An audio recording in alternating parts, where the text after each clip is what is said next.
In an ever-changing world, Life Changes Network presents a show about everything.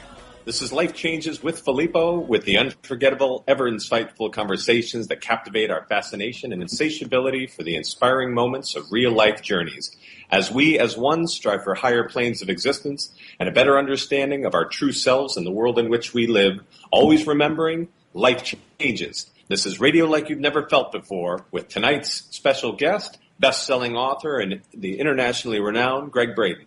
And now your host, our MC, the master of change, Filippo Voltaggio. Ciao, everyone. I say a lot of times that I'm excited about a show. And this day, today, I am excited. But in actuality, I am excited for you. I'm excited for the audience because Gregg Braden is our guest. Now, I'm excited to be interviewing him, but I know how I felt when I first discovered Gregg Braden and when I first discovered his work. And when it sunk in, it was an overwhelming feeling for me personally, and I'll share it. Our producer, Dorothy Donahue, when she used to come visit with me, she brought a book once, and it was called Walking Between the Worlds, The Science of Compassion, author Gregg Braden. And she put the book on my kitchen table and said, "You have to read this." Well, I don't know when it was that she came to visit again, and she saw the book on my kitchen table exactly where she had placed it. So she picked up the book and she put it on my dining room table. And she said, "You have to read this," and placed it there. From there, the next time she visited, she put it on my coffee table. From there, the next time she visited, she put it on top of my books, a stack of books on my nightstand. And there it sat. And then I was going on a trip, and I needed a book to take with me, and I saw that book, and I said, "Okay, Dorothy Donahue, I'll take it." And I grabbed the book, and I put it in my suitcase, and I left. Well, it was the first book I picked up on the plane, and I started reading it, and all of a sudden, I couldn't put it down. And all of a sudden, I start crying. It hit me. Just my heart. I mean, the science of compassion, walking between the worlds. It said so much to me, and I was thinking, why? Why is this speaking to me? And there are many reasons. You may learn through this show or other shows that Gregg, he was a computer geologist for Phillips Petroleum. He was a senior computer systems designer for Martin Marietta Defense Systems. He was the first technical operations manager for Cisco Systems. To me, having been an engineer, having worked with IBM and for IBM for many years, I knew people like this. I saw how they worked. They could not, and for a while I was a salesman at IBM. I couldn't convince them of something. They knew more than I did. And I learned from them as they showed me how our computers worked. And why they wanted them, actually. It's not that they didn't want them, but it's what I knew wasn't what they knew. Their mind worked at a whole different level. And I was always fascinated by people like him. And I always was even more fascinated by the people like him that knew how to be able to speak to people like me, who had a scientific mind, but who also were emotional and got into the psychology of that. All of a sudden, I found one of these men, but he wasn't talking about computers or engineering or science per se. He was talking about the heart, at least in this book. He also talks about science, of course, but he was talking about the heart, and to have a scientist know this stuff and be able to speak to it scientifically and also connect to my heart, I think that's what made me emotional, but it probably was the material and how it was resonating with me. And so that's why I'm excited, because I hope, my dream for you is that you can get as excited as I did, that this show could be that book that made it from the kitchen table to the dining room table to the coffee table, finally into my hands and into my heart. Like it happened for me. So may this be the show for you, that you discover Gregg Braden and his work, and we're going to be talking to him right after this. Clean water is not enough. reverse osmosis, distilled water, and most bottled waters are devoid of naturally occurring minerals. They are acidic, unstructured, and hard to absorb and rob minerals from the body. IonWay's ionizers produce a super abundant supply of powerful antioxidants in each glass. Ionized water has a reduced molecular cluster size and a negative charge, hydrating you up to 6 times better. Water from an IonWay's ionizer will help you restore your body to its natural pH balance, boosting your vitality. And ionized water more effectively flushes acidic toxins from within your body. Drink the healthiest water available today. IonWay's water systems, their water changes everything. To learn more about IonWay's water systems and how you can own one today, visit our website at lifechangeswithfilippo.com and click on our sponsor page. You are listening to Life Changes with Filippo on the BBS Radio Network with your host, Filippo Voltaggio. You can visit us online via Twitter and Facebook and at lifechangeswithfilippo.com. That's Filippo, Filippo. Gregg Braden, who is, of course, in New York. For more than 25 years, Gregg has searched high mountains, villages, remote monasteries, and forgotten texts to uncover their timeless secrets. His work is now featured on the History Channel, the Discovery Channel, the Sci-Fi Channel, ABC, NBC, and on Life Changes with Filippo. To date, Gregg's discoveries have led to such paradigm-shattering books as The Isaiah Effect, The God Code, The Divine Matrix, and Fractal Time, which debuted in 2009 at number 5 on the New York Times best-selling list in just 2 weeks after its release. His newest books just came out last year: Deep Truth, Igniting the Origin of Our Origin, History, Destiny, and Fate. Today, Gregg's work is published in 17 languages and 33 countries and shows us beyond any reasonable doubt that the key to our future lies in the wisdom of our past. I welcome Gregg Braden to our show. Filippo, it is so good to be with you today. I'm thrilled to be on your program. I'm honored to be with your audience, and what a beautiful introduction. I'm not sure where we're going to go after that. I'll tell you exactly. Book, Walking Between the Worlds. It's interesting to hear you talk about that. A lot of people don't know anything about that book. It was self-published. It's out of print. It was written in the late 80s. It was published in the mid 90s, and it was just really heartening to hear your heartfelt experience with that book. So I want to thank you for sharing that with me and our listeners today. Well, and thank you for writing it and self-publishing it. And I'll tell you where we're going to go with that. I shared how I discovered you. I want to know how you discovered Gregg Braden. I didn't have to look very far. This. It's interesting to me. I was trained as a scientist. I worked in the corporations, some of the highest tech corporations of their time during the 1970s energy crisis, with North Slope Oil in Prudhoe Bay, Alaska, Phillips Petroleum, 1980s. Filippo, during one of the most frightening times in the history of our world, the last years of the Cold War, working in the defense industry with Martin Marietta Defense Systems, and then the information crisis of the early 90s, trying to get the different branches of the armed services, the armed forces, to be able to communicate with one another across a common computer system. And Cisco Systems happened to be the company I was working at when that technology was developed. So many people, they look at that background, they say, well, how'd you get from there to what you're doing today? Right. Because for them, it looks like a great quantum leap is what the word people use often. And I guess I'm surprised. I was surprised first time I heard that, because for me it was less of a leap and more of a logical progression. It simply made sense. I had been steeped in solving problems, big crises of our world, and as each crisis was very different from the others, there was a common theme that was underlying all of the crises. And the bottom line, Filippo, is that the crises are the result and the consequence of a way of thinking and implementing that thinking in our lives, in our world today.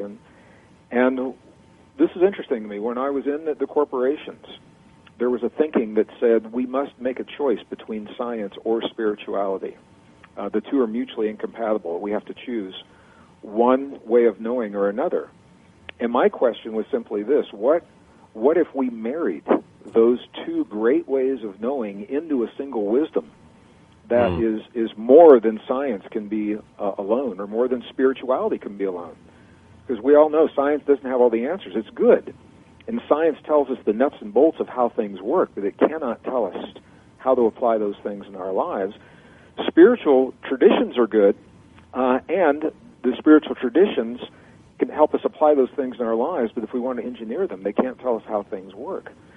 So the bulk of my adult life has been dedicated to doing just that, to marrying the best science of our day, peer-reviewed science, the stuff we know that's true, with the wisdom of 5,000 years of our past, marrying that and meshing that into a wisdom that I believe gives us an edge over our ancestors. It gives us an evolutionary edge, not just to survive the crises of our time, but to transcend, to become better people, build better communities, and hopefully a better world as we gain these deeper understandings into ourselves. So for me, that is, it made perfect sense. I'm still an engineer. It's just an engineer of life and consciousness, maybe, rather than bits, in a computer. And that helps, I think, for me to understand why I've made the choices I've made in my life. I was raised in a very conservative community in northern Missouri, in the Midwest. And the people didn't talk about God and science and spirituality. So I just always assumed everybody believed just like I did. They didn't talk about it, but I thought everybody believed that when we study science, when we study geology or chemistry or biology or physics or whatever we want to call it, what we're really doing is studying a facet of the workings of a greater power. And it wasn't until I got into the corporations that I understood that nothing could be further from the truth. So it's a long answer to a short question, but it was my way of following the progression to really get to the heart of transcending the great crises that face humankind today. And the only way I know to do that is to know ourselves, and that leads us a beautiful segue into everything we're going to do in this program. Indeed, to know ourselves. Oh, that's all. So that was the problem, in a sense, that you set out to solve, and you have solved it in many ways. Your books seemingly have different ways of addressing this issue and several others, but there's actually a thread that runs through them, like the God Code, the Divine Matrix, the Spontaneous Healing of Belief, the Fractal Time, which just came out. There's a progression to this. Could you talk to us about that? Well, sure. There is something called a hierarchy of thinking in our lives, in our world today, based on what are called the perennial questions of life. Every civilization asks, as different as the civilizations are from one another, there are basic questions that must be answered in life. And the questions are things like, where does life come from? And where do we come from? And how do we relate to our bodies? How do we relate to the world around us? How do we relate to our past? And how do we solve our problems? So this modern, sophisticated world that we live in today, for 150 years, since late 1800s, science has led us to believe a certain number of principles that answer those questions. And our lives, in large part, are based upon the way we think of ourselves based through this scientific lens. Our communities, the systems that we've grown to trust and rely upon in our world, the economic system, for example, the way we share resources, the way we create energy for our homes and for our families, the way we share medicine and fresh water, all of these things, they're based on a way of thinking that was developed over 150-plus years. And that way of thinking, the consequence of that way of thinking has led to the great crises that we face today. How we deal with climate change, how we deal with shortages of energy, how do we feed 7 billion-plus people, how do we deal with a global economic system that is collapsing as we're having this conversation right now. And what I began to understand, Filippo, is that if we attempt to solve the great crises of our time through the thinking that led to them, we know where that's going to go. New discoveries have now overturned many of those scientific assumptions. 150 years of scientific assumptions. New science is overturned and is giving us the true insights into our relationship with ourselves and our world.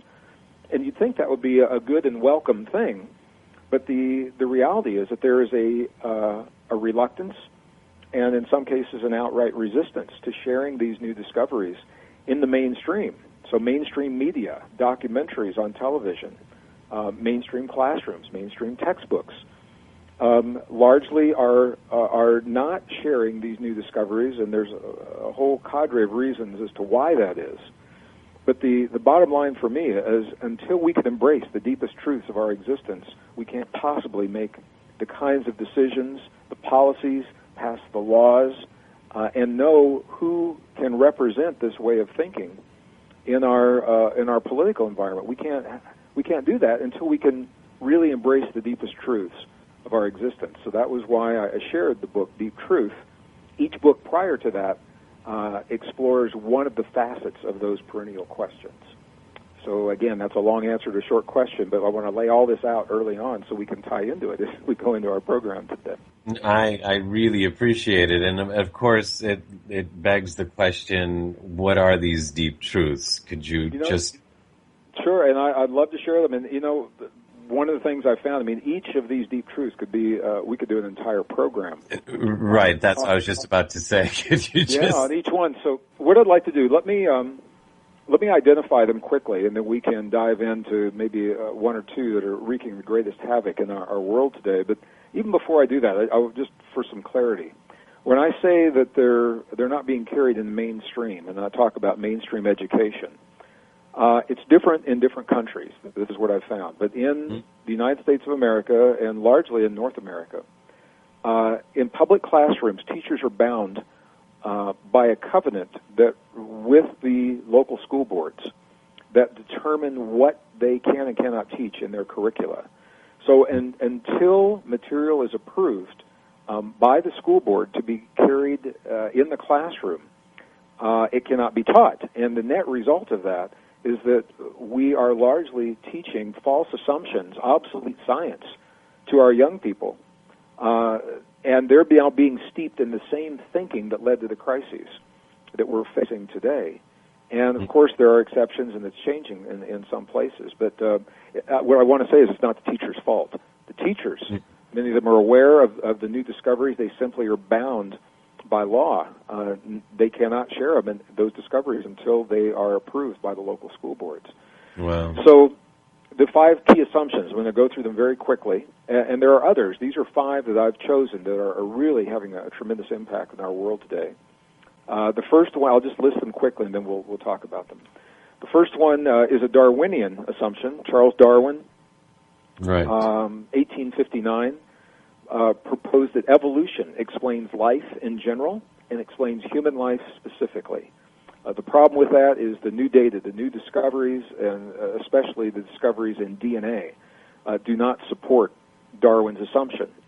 Darwin could not have possibly known in 1859 what we know today. I'm not blaming him. What I'm saying is there's a reluctance to let his ideas fall and be replaced by the new science. So that's the first assumption. The second is about civilization.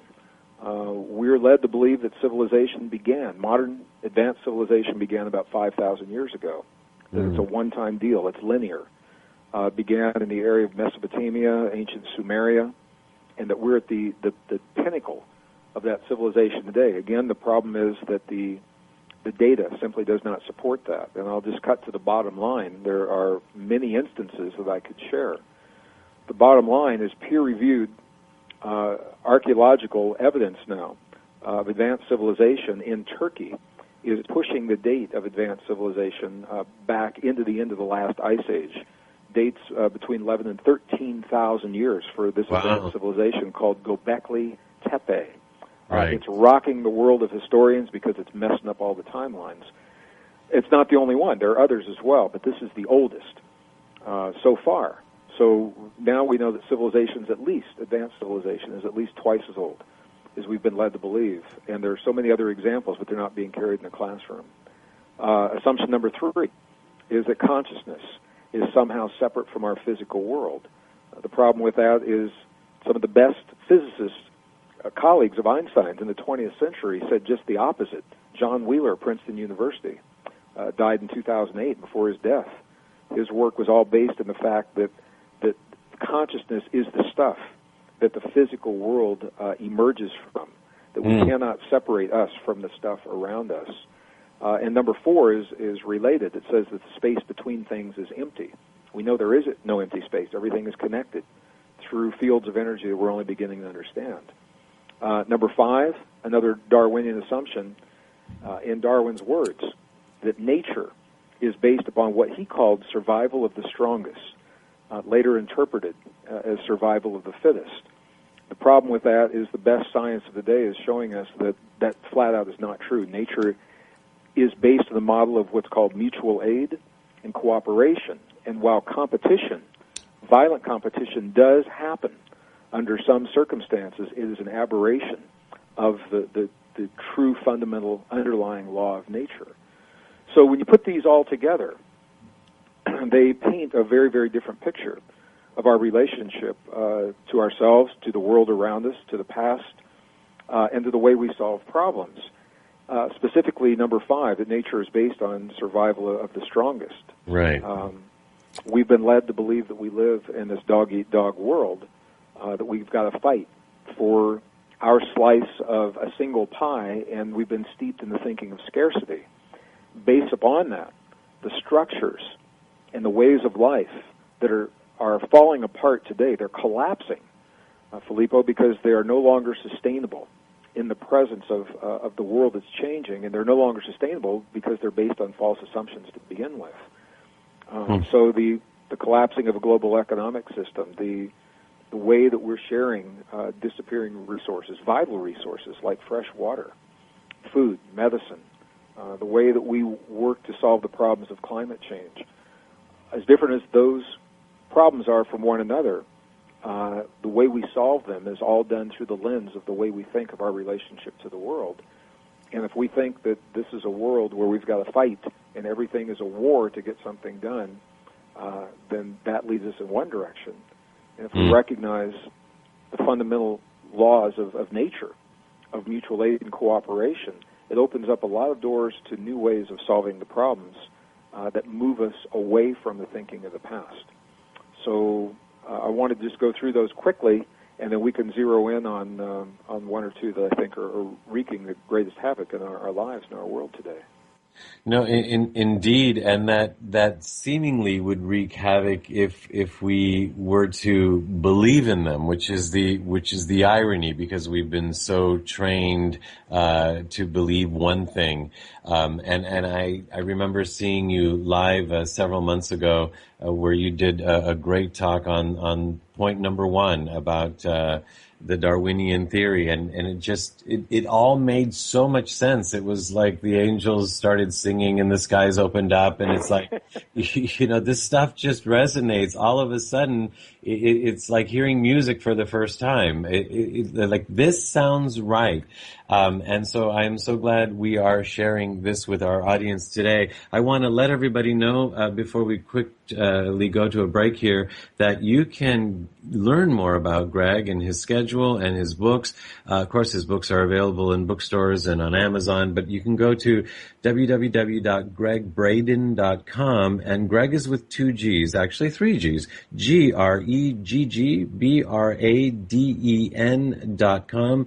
That's GreggBraden.com. And we'll be talking to him more about all of this and the tipping point that he says we have either reached and hopefully have not tipped over on the wrong side when we get back with Gregg Braden right after this.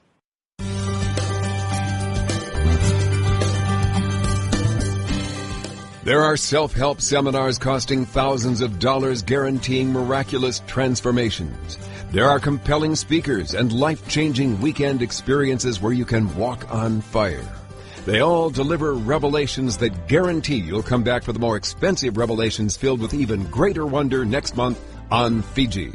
We get addicted to positive, heartfelt, expensive theater. What we really need is a jumpstart, an awakening, someone who can give us a reminder that everything we need lies within. Through inspiration and practical knowledge, Dorothy Donahue helps people get grounded and motivated, inspired and energized. It's not just words and affirmations and the power of intention. It's a mindset brought about by a tangible, transcendental experience, an audio-visual, physical, spiritual experience that helps us realize we transform ourselves. We get tools to become the conscious co-creators of lives of unlimited potential. Find out more. Go to DorothyDonahue.com.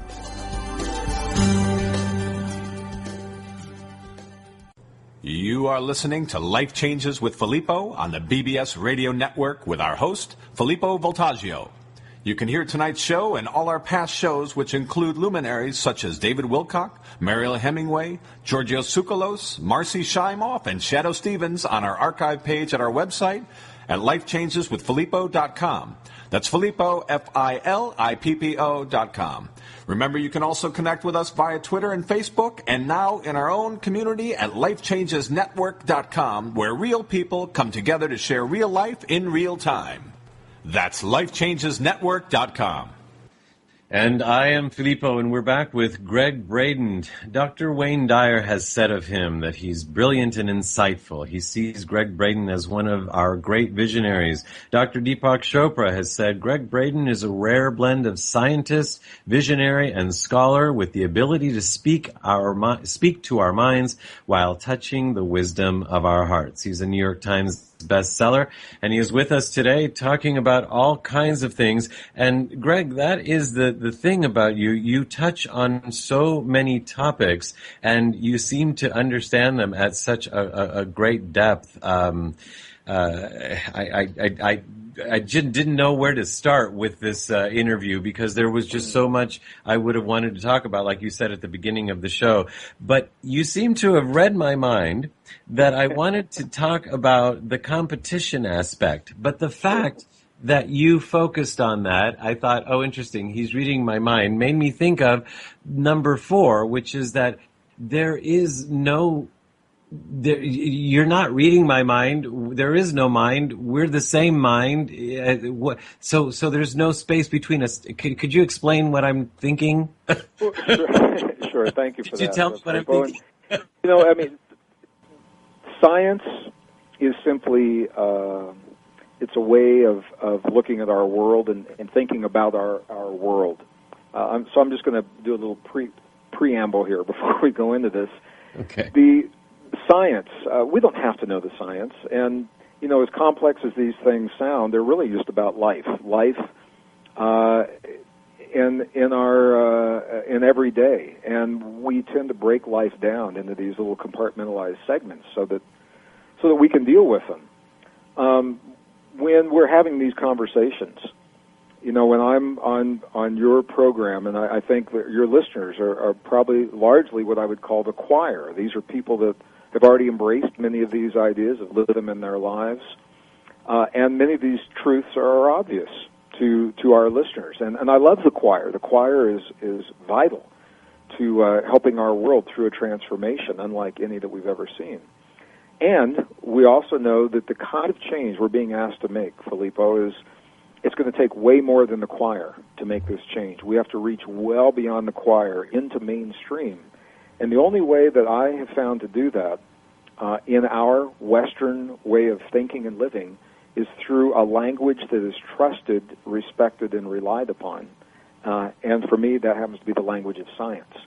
So I'm using, we talk about the science. It doesn't have to be technical, but they're scientific principles that help us to know what's true and what's not, what works and what doesn't. We all know there's a lot of new thought, ideas out there that range. I mean, they run the gamut. Some of them are pretty out there. I mean, we all know that. And so the science helps us know what's real and what's not. And the things that aren't real, let's don't do them anymore. Let's not put our energy into them. And the things that are, we can really focus on those and enhance them. And as we share these life-affirming ideas beyond the choir, as we share them in mainstream, it is because it's done responsibly through a language, a common language of science, that we stack the deck in our favor, and more people are willing to embrace this very, very different way of thinking. And I'm the first to acknowledge that. I was born and raised in a very conservative community in northern Missouri. Nobody told me, that nature's based on a model of cooperation and mutual aid. Nobody told me that everything is connected. I learned just the opposite. And I think we all have. Either consciously or subconsciously, we've been led to believe we live in a world of scarcity and that life is all about struggle. And if we don't get out there and do our part, we're going to get left behind. So that's a mindset. And the world is changing so quickly right now. The world of the past no longer exists. And people that are struggling are those that are trying to apply what they learned in the past to a world where it doesn't fit. So we don't live, for example, in isolated countries anymore, or a world of isolated economies or technologies or energy or defense or communications. And that means everything that we've done in our lives, the way we think about money, our jobs, our careers, spirituality, religion, medicine, health, security, all of that has changed. Nobody's really told us that. So for so many people that I'm seeing struggle, they're struggling to get back the world that no longer exists.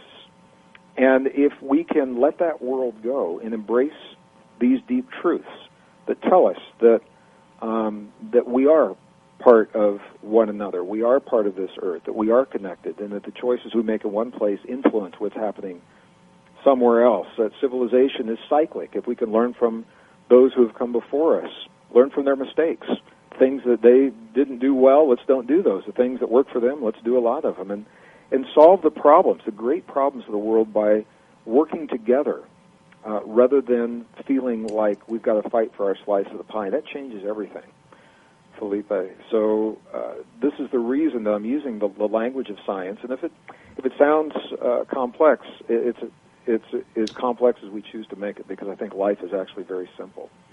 So these 5 assumptions that I've shared are examples of the way we've been led to think about ourselves and our relationship to the world. So every problem that we ever have, personally, individually, collectively, families, communities, nations, we're always going to solve them through the lens of the way we think about ourselves. And this is why the new discoveries, I think, are so vitally important now, to share them and let people know, in fact, what I think many of us feel intuitively. I think intuitively we know that we're better when we work together. We know that. We know that we're stronger communities and stronger families and nations when we work together. So this is simply the science bearing out, in fact, what we already sense and suspect in our lives. And as we move forward in this global transformation, I think this is the key. We don't want to just survive this transformation. We want to transcend, to become better people, stronger families and communities and nations on the other side of the great change. And I think these assumptions and others like them, I think these are the keys. So I just wanted to kind of share that as we go into the rest of the program, to kind of bridge what we just did with what we're about to do.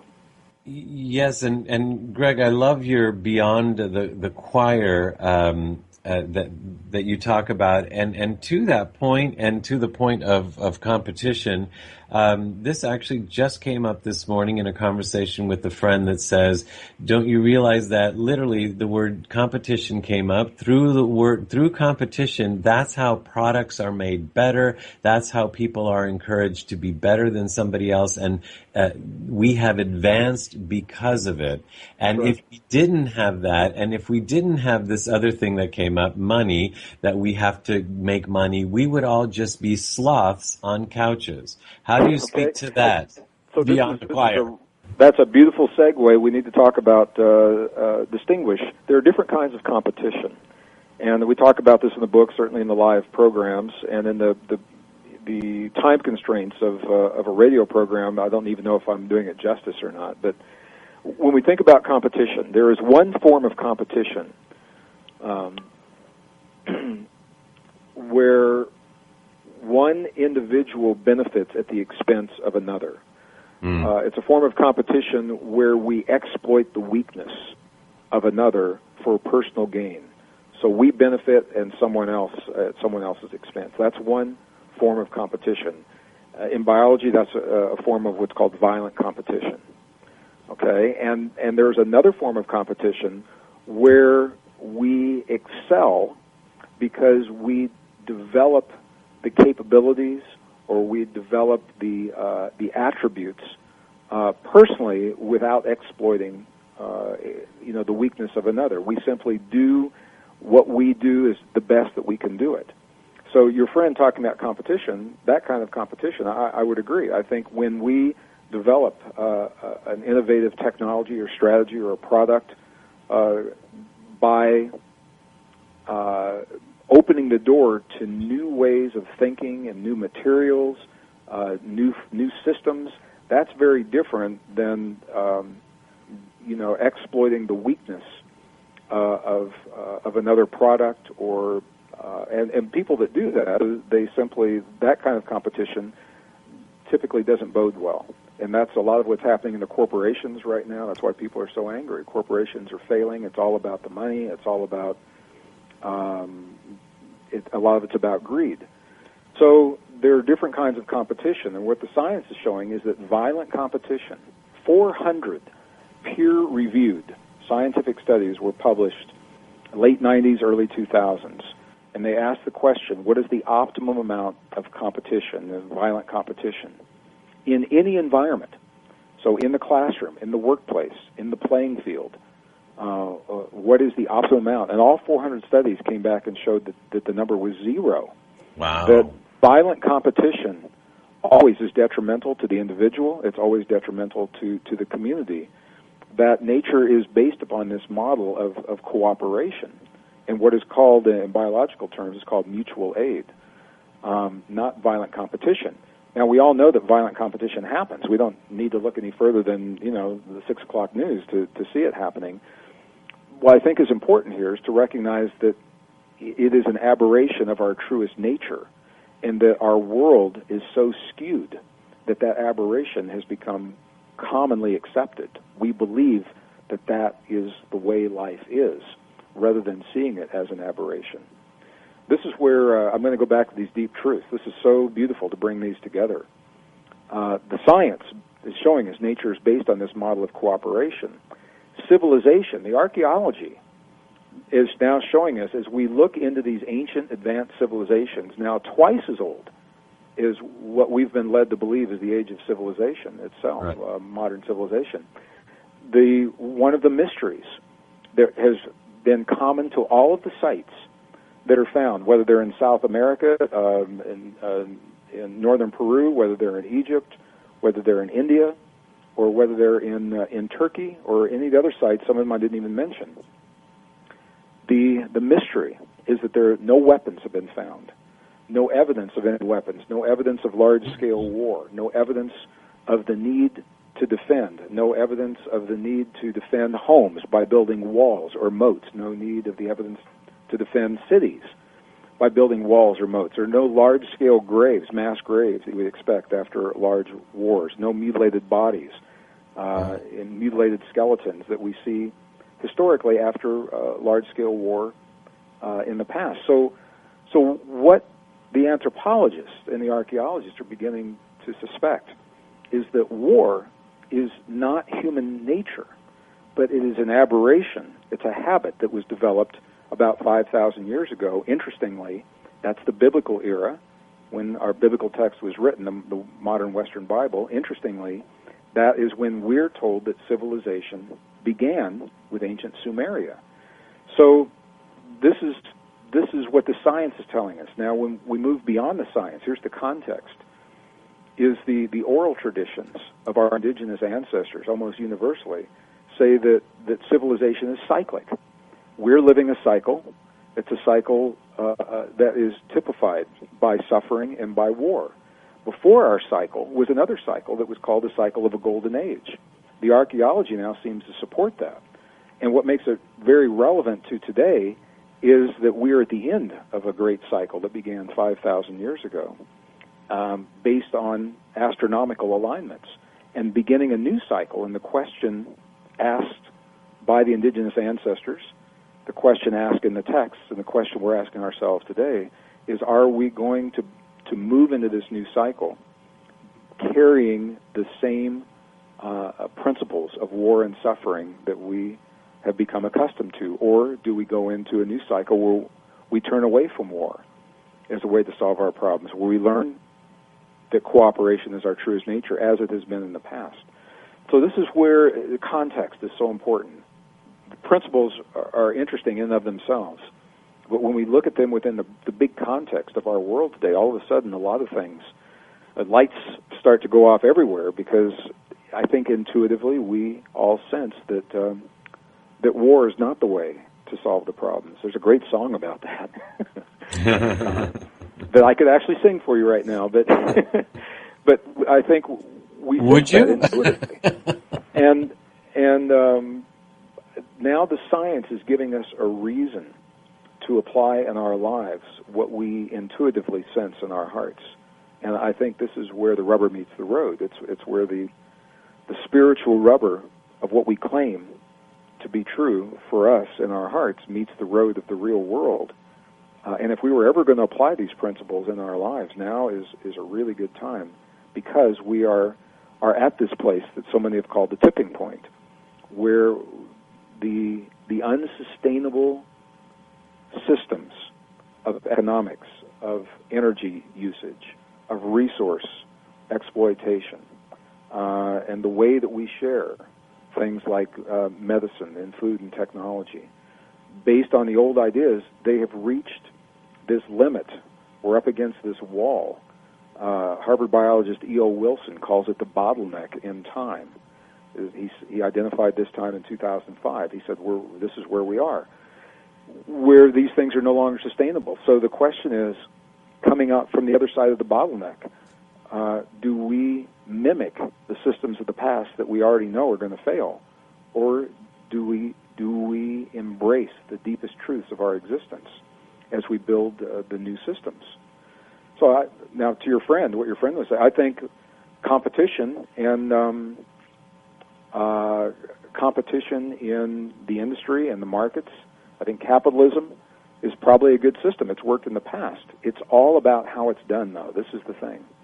And if it's done from a place of greed and corruption, we know where that leads. If it's done from a place where we respect these principles, I think it would be the most powerful system on the face of the earth. We've seen that in the past.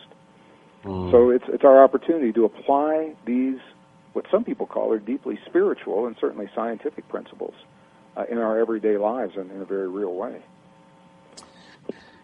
Gregg, unfortunately, we're coming quickly to our time here, but together. But real quickly, the song that you referenced, that was written by a friend of yours, and it's the one you showed live at the event.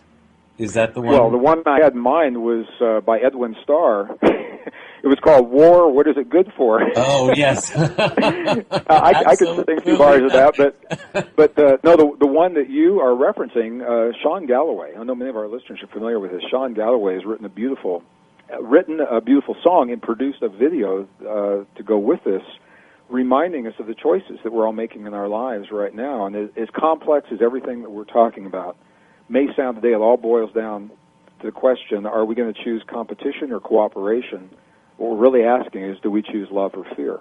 And that is what this film is all about, and it's called I Choose Love. It's on YouTube. You just go to YouTube and do a search on I Choose Love, and you can see this beautiful film. Okay. So I know we have just a few minutes left, and can I say something in closing here? Please. You know, we covered a lot of ground in a short period of time, and I know for many people it's a very different way of thinking, and for others it's right on board with what they've always embraced.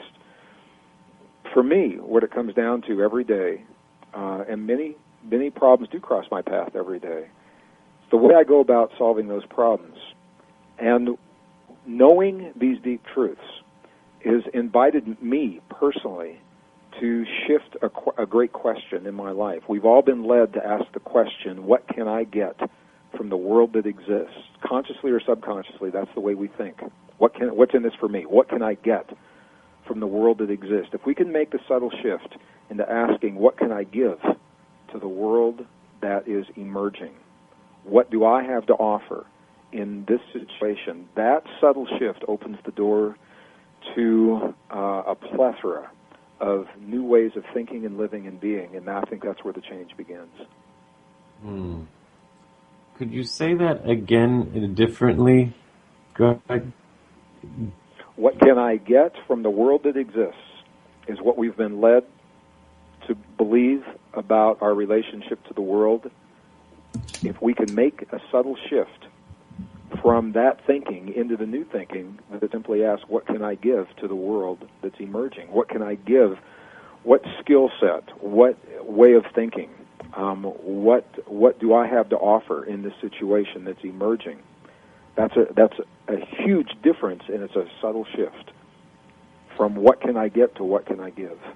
And if we can make that shift, and these discoveries, the deep truths, give us the reason to make that shift.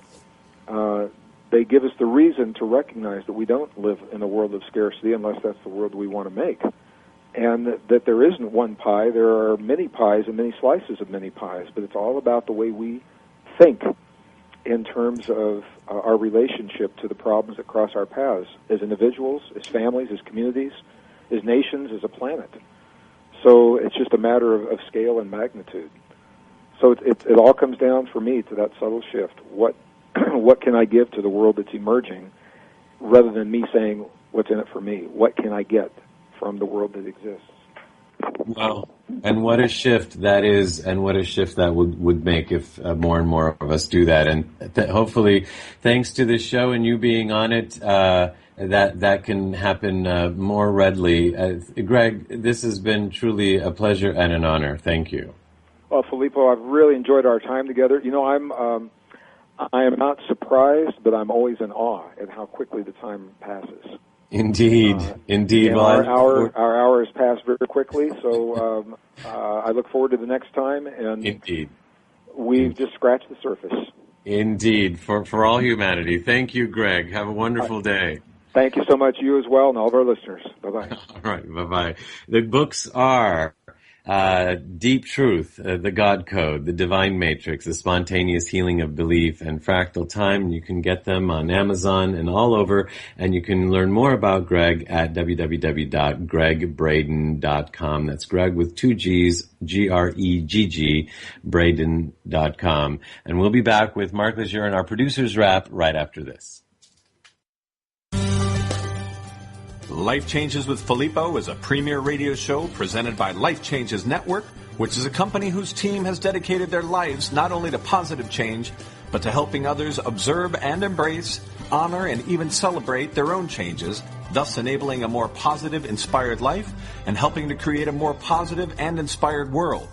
From everyday people to corporate giants, celebrities, and children, we are here to help and to serve. With heart and experience, we bring our message and positive intent into your home or corporate office, and even through appearances on your favorite shows. If you wish to learn more about Life Changes life coaching and a private consultation with one of us, corporate event appearances, or if you would like us to appear on your radio or TV shows, visit lifechangeswithfilippo.com and click on our representation page. You are listening to Life Changes with Filippo on the BBS Radio Network with your host, Filippo Voltaggio.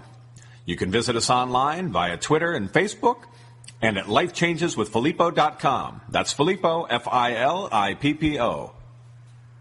Well, we're back after a great interview with Gregg Braden. This is the producer's wrap with our producer, Mark Lejeune. Mark.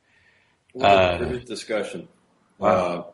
Gregg is a favorite, obviously, and for the reasons you mentioned at the outset of your background from IBM and engineering education and whatnot. I have a similar lineage, at least in my professional career, having worked with a number of those companies. You mentioned Martin Marietta, and I functioned with executives from Lockheed, Raytheon, ITT, all these companies, and that those experiences coupled with my own inward journey led to a similar appreciation for what Gregg does and how he sees the world in terms of validating it from a kind of a scientific perspective. Yeah, and yet And yet all that science leads him to his last words, which are what instead of what can I get, what can I do? And interestingly enough, it's very reminiscent to me of the John F. Kennedy speech, the famous one, ask not what your country can do for you, but what you can do for your country. You can almost just substitute world for that. Well, you're striking the chord of a much deeper discussion. All this science is really just an effort to unwind the programming based on lack of knowledge or ignorance of factual evidence. I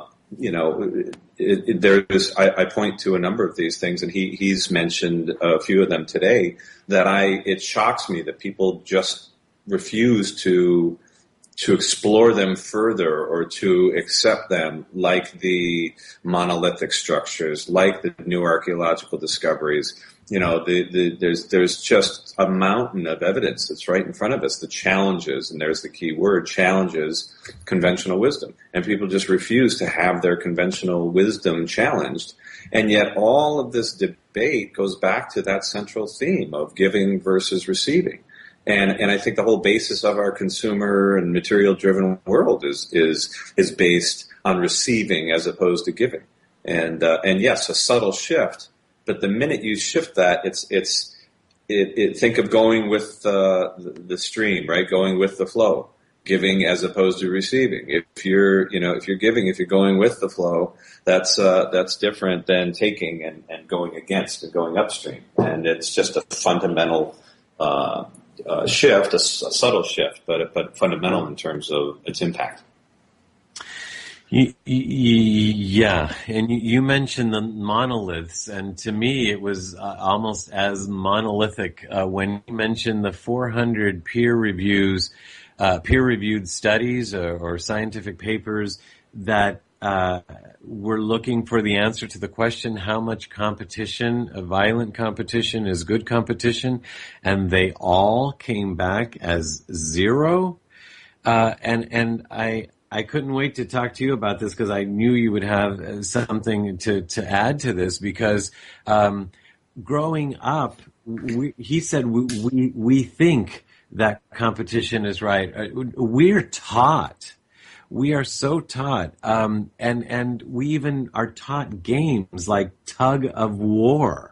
And he talked about war, of course. So this competition thing is inbred in us from childhood. Well, it's inbred in us from childhood, but I think even more important than that, yes, I did take note of the 400 peer-reviewed studies, but then you go beyond that and you look at the lack. I think what is so telling is the lack of evidence of warfare in these historic finds. Yeah. The lack of evidence, of mass graves or mutilated, all the things he was highlighting.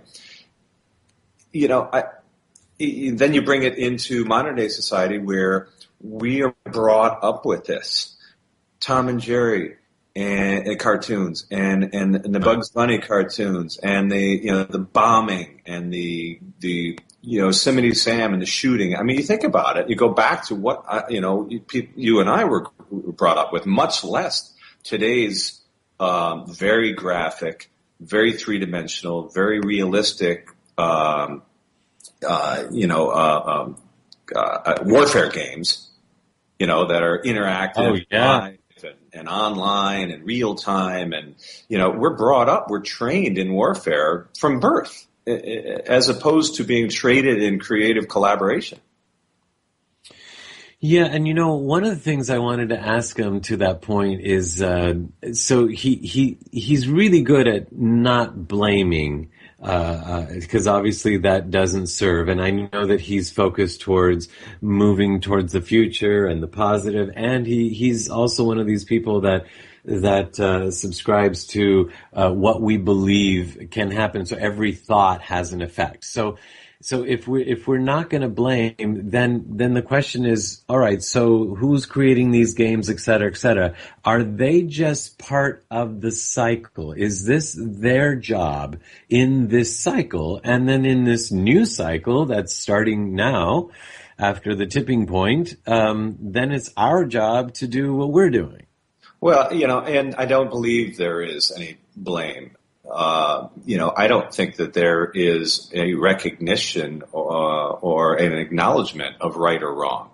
If you're brought up in that environment, if you're brought up to believe or enjoy or play or be stimulated by this type of competition, that's all you know, you're going to create more of that, especially if you're being rewarded billions and billions and billions of dollars by creating the next best game, the next best competition, etc. So now, if you step back from that for just a moment and you take the blame game away and you just put it back to the simple statement that he gave, which is moving from a take mentality to a give mentality, that changes the entire game. But I think there's a social programming that's going to happen. And that social programming can only happen the more that people become aware of the fact that tolerating that or allowing that to continue to propagate the old way of doing things isn't working. And the more it doesn't work, the more that this type of thing starts to come to come to light. I think one of the notable analogies would be, I can't remember the suburb, but there's a suburb outside of Orlando where over 25% of kids, it was specifically focusing on kids, but kids are homeless. But what is happening is these kids, and of course the associated families, they're not all homeless on their own, but they were focused, that study was focused on kids, and I was just staggered at the number. But it was looking at how these families were banding together and taking over small hotels and starting to create commune-like living. And the kids were very happy and very satisfied and felt very safe. And to me, there was perfect evidence of a shift in perspective. It became a give mentality as opposed to a take mentality. It wasn't a take, who's got the bigger car, who's got the bigger property, I feel guilty because I'm not dressed as nice as the next kid. Shift that perspective to, I'm happy to have a roof over my head. I'm happy we're all safe. We share the vacuum cleaner and the food and the whatever other resources that are there, and we're all happy now because we weren't happy when we were fighting to keep all this other stuff. Mark, you bring up so many great points, and that's why I was looking forward to this discussion with you, and I wish we had so much more time. But just that point about the vacuum cleaner, I've wondered recently. You know me, I have so many friends that have a lot, and I also have a lot of things. But I even made a website once or put out an email saying, okay, I have these things. Does anybody need to borrow them, or does anybody need these? And I've been thinking, I wondered sometimes, like, I don't need a drill, but maybe once a year. I think it'd be cool to ask a friend if I could borrow their drill, when in the way that I have felt society being, it's not cool. It's like, I keep my drill for, can't you afford your own one? What's wrong with you? Well, let's think about it for just a second, because again, this is a shift in perspective.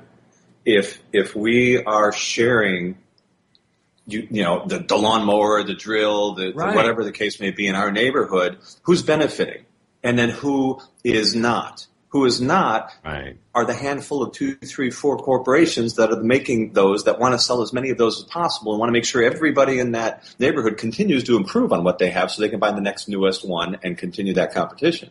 Or everybody in that neighborhood who is sharing those gets everything that they need accomplished, doesn't have to spend extra income on more stuff. Right. And are therefore thriving in many other aspects of their lives. So, do we really have it figured out? Yeah, and that reminds me, I used to have all my shirts dry cleaned every week, and I used to wear at least one a day, and I would save those hangers, those perfectly good metal hangers. And every week, or once a month, I would take them to the dry cleaner. And the first time or the second time I did that, the owner was there, so I took the opportunity to say to her, look, you should have some kind of incentive for all of your customers to bring their hangers back, because they're perfectly good, they're hardly used. I mean, and she looked at me awkwardly and embarrassed. And then when I went back there the next time, she said, and I saw her again, she said, boy, that was the wrong time for you to tell me that. The hanger salesman was standing right next to me.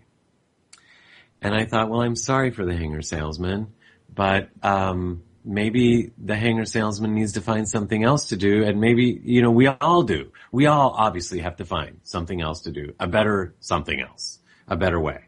Well, maybe the hanger salesman can institute a trade back policy within his company, and who knows, what you may have affected that day. But again, it's a simple shift in perspective. We get into habits, and then we rationalize these habits, and then we anchor them by continued behavior, and rationalize that because it's a continued behavior. So, until you start to do something differently, which usually it doesn't happen until you're forced to do it differently because you've lost something or the job or some sort of challenge has made you step out of your satisfied or comfort zone. Then you start relooking at these things, and then you may be willing to take on a new perspective. And I'm sitting here laughing, thinking, don't make me come hit you with that hanger.